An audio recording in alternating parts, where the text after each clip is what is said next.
মাকে স্বপ্নেও 5টি কথা বলো না, যন্ত্রণায় ভুগবে। শাস্ত্র বলে মায়ের আশীর্বাদের চেয়ে বড় সম্পদ আর নেই। মায়ের সেবা করাই সৃষ্টিকর্তার সেবার সমান। 1. মাকে কখনো বলো না এখন ব্যস্ত আছি, পরে কথা বলবো। একদিন হয়তো সেই পরে আসবে, কিন্তু মায়ের ফোনটা আর আসবে না।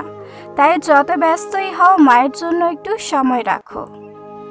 2. মাকে কখনো বলো না তুমি এসব নিয়ে চিন্তা করো না, কারণ তোমার বয়স 30 হোক বা 50, মায়ের কাছে তুমি আজও সে ছোট্ট সন্তান। তোমাকে নিয়ে চিন্তা করাই তার ভালোবাসা। নাম্বার 3, মাকে কখনো বলো না তুমি বুঝবে না। এটা আমাদের জেনারেশনের বিষয়। সময় বদলেছে, মানুষ বদলেছে, কিন্তু মায়ের ভালোবাসা বদলায়নি। হয়তো সবকিছু বোঝে না, কিন্তু তোমার ভালোটা ঠিকই বোঝেন। নাম্বার 4, রাগের মাথায় কখনো বলো না আমাকে একা থাকতে দাও, কারণ তোমার কষ্ট দেখে সবচেয়ে বেশি কষ্ট পান তোমার মা।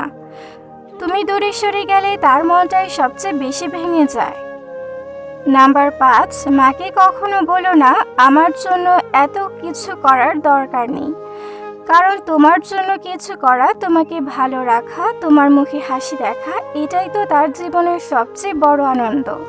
মনে রেখো, মা শুধু একজন মানুষ নন, তিনি এমন এক আশ্রয় যাকে হারিয়ে ফেললে জীবনের সবচেয়ে বড় শূন্যতা তৈরি হয়। মাকে ভালোবাসো, সম্মান করো, কারণ পৃথিবীতে অনেক কিছু দ্বিতীয়বার পাওয়া যায়, কিন্তু মা আর দ্বিতীয়বার পাওয়া যায় না। মায়ের জন্য একটি সুন্দর লাইন কমেন্টে লিখে যাও।